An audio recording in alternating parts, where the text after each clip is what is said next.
Hello everyone, कैसे हो आप सब। तो यहाँ पे आप देखिए करीबन टाइम का तो मुझे आइडिया नहीं है कितना टाइम हो रखा है, बट काफ़ी लेट हो रखा था। और मैं विहान को तो सुला दिया था। एक्चुअली विहान के साथ क्या है ना, जैसे ही कार में विहान मेरे साथ लेटता है, मींस कार में सो जाता है, कहने का मतलब मेरा ये है। तो मेरे को ऐसे कोई दिक्कत नहीं आई ट्रैवलिंग में। और यहाँ पे मैं खा रही थी चिप्स। और ये देखिए रोड्स तो बहुत अच्छी है यहाँ की, जहाँ देहरादून जाने के लिए जो ये रोड्स हैं काफ़ी सही लगी। मीन्स ऐसा देखो, चढ़ाई तो थी, ऐसा नहीं कहूँगी बिल्कुल नहीं थी, बट इतनी भी नहीं थी कि मतलब डर लगे। थोड़ा सा मतलब एक होता है ना, जैसे मैं नैनीताल गई थी, वहाँ की जो चढ़ाई थी वो अलग थी। और देहरादून की में भी है हल्की फुल्की चढ़ाई, बट वो इतनी ज़्यादा नहीं है। तो यहाँ पे देखिए मेरे भाई ने तो गूगल मैप चला रखा था साथ में, थोड़ा डायरेक्शन वगैरह ताकि अच्छे से पता चल जाए। और यहाँ पे देखिए थोड़ी बहुत चढ़ाई जो है हमारी यहाँ पे शुरू हो गई है। और बाकी यहाँ पर ना पता है स्पीड लिमिट 20 थी। मतलब आप ना जैसे चढ़ाई ढलान ये होता है ना, यहाँ पे 20 से ऊपर आप स्पीड नहीं कर सकते हो। तो मतलब पता है क्या होता था, नैनीताल वगैरह ऐसी जगह पर जब आप ट्रैवल करते हो तो वहाँ पर तो ऐसे हो रहा होता था कि ना जैसे आपको अभी वोमिटिंग आ जाएगी, लेकिन यहाँ पर ऐसा कुछ फील नहीं हुआ। यहाँ पे सही लगा। तो हमें करीबन करीबन घर पहुँचने में टाइम लग गया था। मेरे भाई के, बड़े भाई के घर जब मैं पहुँची तो करीबन आई थिंक 10:30 बज गए थे रात के। और हम सुबह निकले थे करीबन करीबन 12 बजे निकले होंगे। तो ये देखो 10 साढ़े 10 घंटे इसलिए लग गए क्योंकि हम बीच में रुकते रुकते आए थे, इसलिए टाइम लग गया। और ये देखिए ये यहाँ का टनल है, बीच में आता है रास्ते में। और यहाँ से भी हम निकलेंगे। और साइड में मैं देख रही थी शायद सीमेंट के कट्टे रखे हुए हैं, क्या रखा हुआ था पता नहीं। और ये देखिए विहान थोड़ा थोड़ा जागने लग गया था। और आपको मैं बताऊंगी कि विहान पूरे रास्ते सोया है, पूरे रास्ते मीन्स मुश्किल से 1 घंटा, पूरे 8-10 घंटे की जो जर्नी थी उसमें सो। Good morning everyone. तो सुबह के करीबन 8 बज रहे हैं। मेरा सेम टाइम रहता है, आपको पता ही है। सुबह अगर मैं 7 बजे उठती हूँ तो मेरी आँख, बल्कि मैं रात को पता है कितने बजे सोई हूँ, मैं करीबन 4:30 बजे सोई हूँ। ऐसा नहीं था कि सारे जाग रहे थे, बट ये मेरा बाबू जाग रहा था रात को। क्योंकि आपको मैंने बताया कि पूरी जो ट्रैवलिंग थी उस ट्रैवलिंग के दौरान ये सोता हुआ आया। तो जब यहाँ देहरादून पहुँचने वाले थे हम, उससे करीबन करीबन ये लगा लो कि आधे घंटे पहले उठ गया था। तो उसके बाद क्या था कि करीबन 10:30-11 बजे हम यहाँ पर आ गए थे। और जो भाभी हैं उन्होंने हमारे लिए खरबूजा काट दिया था और छोले बनाए हुए थे, चावल थे और पराठे हम लेकर आए थे। तो हम सब ने करीबन 12 बजे रात के खाना खाया था, क्योंकि थोड़ा बहुत वैसे ही पहले आने के बाद बातचीत करी थी हमने। और विहान काफ़ी बहुत जल्दी घुला मिला नहीं था। अभी भी देख लो कितना अजीब सा रिएक्ट कर रहा है। देखो कि कैसे मेरी गोदी में आके बैठा है। क्योंकि एक होता है ना बच्चा जब नई ऊपरी जगह आता है, दूसरी जगह आता है, तो बहुत जल्दी छोटा बच्चा एडजस्ट नहीं होता। और मेरा बाबू क्या कर रहा था कि जैसे मतलब मैं थोड़ी सी भी इससे दूर हो जाती तभी ये रोना शुरू कर देता था। तो इसको अभी एडजस्ट होने में टाइम लगेगा, बट इतना ज़्यादा टाइम है भी नहीं हमारे पास। आपको पता ही है कि वहाँ पर मंडे से हमने सोचा हुआ है कि मिस्त्री मज़दूर का काम हम फिर से शुरू करेंगे। और अगर हम काम कंटिन्यू शुरू करते हैं तो हमारा पापा जी का होना सबसे ज़्यादा ज़रूरी है। अभी हमने इसीलिए काम वहाँ बंद करवा रखा है, क्योंकि देखिए कुछ किसी भी चीज़ की वहाँ पे ज़रूरत हो जाती है, टाइल्स लगवाते हुए सीमेंट की ज़रूरत होती है। तो यही रीज़न है कि हम थोड़ा सा जल्दी ही यहाँ से जाएंगे। और हो सके तो या तो हमारा तो प्लान था कि आज ही चले जाएं, बट आज पापा जी मना कर रहे हैं, कह रहे हैं कि जैसे अंकुर ने जैसे कार चलाई थी तो थकान हो जाती है। देखो 8-9 घंटे कार चलाना, बोलते फिर एक दिन चलाना अगले दिन फिर चलाना, तो एक दिन का गैप उसको आराम मिल जाएगा। तो उसके लिए कह रहे हैं कि आज रुक के अगले दिन नेक्स्ट डे हम चले जाएंगे।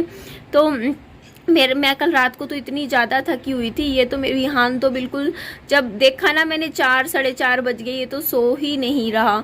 तो मैंने क्या किया, मैं ही सो गई। मुझे यही नहीं पता ये रात को कर क्या रहा था, कितने बजे सोया मुझे नहीं पता। और अब देख लो, अभी इसको थोड़ी थोड़ी सी, अभी भी एकदम से उठ गया। मैं इसके उठने से पहले जब ये सो रहा था मैं तभी नहा ली। मैंने कहा नहाने का काम कंप्लीट कर लेते हैं। और ये देखिए मैंने कानों में टॉप्स पहने हुए थे, रात को इतनी थकान हो रही थी, मैंने वैसे ही निकाल दिए और बेड पे रख दिए। और जैसे ही बेड पे रखे मैंने, तो वो टॉप्स क्या थे, मेरे इधर उधर गिर गए। तो अब मुझे पता नहीं, और मैं ज़्यादा जोड़ी लाई भी नहीं थी, मैं एक ही जोड़ी लाई थी कानों की पहनने की। तो पजामा मैंने रात को फिर क्या किया था कि अपना जो लोअर टी शर्ट था वो चेंज कर लिया था, और ये कंफर्टेबल सा मुझे लग रहा था, वो ये पहन लिया था। और कुछ चॉकलेट्स बनाई हुई थी भाभी ने घर पर, और होममेड चॉकलेट्स थी, मैंने रात को भी खाई हैं। मैंने रात को 12-1 बजे जब मैं जाग रही थी तो मैंने 2-3 तब रात को खा ली थी, फिनिश करी थी। विहान को भी खिलाई थी, चॉकलेट बनाई हुई थी विहान के लिए। और अभी तो मेरी गोदी में बैठा है। और मैं कहाँ बैठी हूँ मैं आपको बता देती हूँ। मैं जो फ्लैट है हमारा यहाँ का, उसकी बालकनी में बैठी हुई हूँ। और मेरे पापा जी अभी बात कर रहे, बोलते कि मसूरी घुमाते हैं, तो मैं मना कर रही हूँ मसूरी के लिए। क्योंकि आपको मैं बताना चाहूँगी, देखिए मसूरी में क्या होता है, एक तो चढ़ाई बहुत ज़्यादा होती है और मुझे इतनी ज़्यादा चढ़ाई पसंद नहीं है। दूसरी वहाँ पे एकदम से टेम्परेचर चेंज हो जाएगा। यहाँ का जो टेम्परेचर है देहरादून का, मौसम वैसा ही है जैसा मेरे हिसार का था, बिल्कुल भी ठंडा नहीं है। और मुझे लग भी रहा था कि ठंडा नहीं होगा, क्योंकि मुझे अंदाज़ा है यहाँ देहरादून का। तो वहाँ पे क्या होगा, मसूरी में देखिए एकदम से ठंड हो जाएगी। और ठंड में क्या है कि विहान के लिए ठीक नहीं है वहाँ लेकर जाना, क्योंकि बच्चे के लिए एकदम से मौसम बदल जाएगा। और अभी आपको पता ही है, 1 हफ्ता आईसीयू से पिछले महीने वापस आया है। मैं नहीं चाहती इसको कुछ भी दिक्कत हो, खांसी जुकाम वगैरह। तो मैंने कहा है पापा जी को कि पापा जी अगर आपको घूम के आना है तो आप चले जाइए, बट मैं यहीं रुक जाऊँगी। और मैं इतना ज़्यादा ना घूमना फिरना पसंद भी नहीं करती हूँ, ऑनेस्टली स्पीकिंग। मतलब घूम लो लेकिन बस नहीं है, मतलब ऐसा होता है कि ना घर पे ही रह लो, ठीक है ना। तो अब क्या करूँगी मैं अभी थोड़ा सा विहान को मैं थोड़े से नहला दूँगी, नहला के कपड़े पहना दूँगी, क्योंकि ये भी ट्रैवल करा था। बट अभी नहीं नहलाऊँगी, अभी सुबह का टाइम है, तो घंटा 1.5 घंटे बाद नहलाऊँगी। और कुछ खाने का देखते हैं, अब हम ब्रेकफास्ट करेंगे। तो ब्रेकफास्ट में मैं वही खाना कंटिन्यू करूँगी जो मैं अपना रेगुलर हिसार में खा रही थी। मैं फ्रूट्स ही खाऊँगी, फ्रूट्स रखे हुए हैं। और मुझे कल भाभी ने बताया कि देहरादून का प्राइस जो है फ्रूट्स का वो बहुत ज़्यादा है, अगर है ना पापा जी। जो चीज़ हमारे यहाँ पर 20 रुपए की मिलती है, तो यहाँ पे वही चीज़ 50 रुपए की मिलती है। यहाँ का प्राइस लेवल काफ़ी हाई है। और चलो वो तो होता रहता है। तो यहाँ पे क्या है, अभी मैं बालकनी में खड़ी थी ना, मैं बताती हूँ। बालकनी के बाहर मैं देखती हूँ तो पहाड़ है, मतलब पहाड़ों का नज़ारा है थोड़ा थोड़ा सा। मीन्स दूर से मसूरी दिखता है। यहाँ पे आपको पता है देहरादून से ना मसूरी दिखता है। तो रात को जब हम देखते हैं तो लाइटनिंग नहीं होती, जैसे ऐसे ऐसे ऐसे ऊपर स्काई में, ऐसा लगता है स्काई में लाइटनिंग हो रखी हो। तो काफ़ी ज़्यादा इंटरेस्टिंग लग रहा है। और बाकी रिस्पॉन्सिबिलिटीज़ हैं वो भी निभानी होती हैं, कुछ कमिटमेंट्स हैं घर के वो भी देखने होते हैं।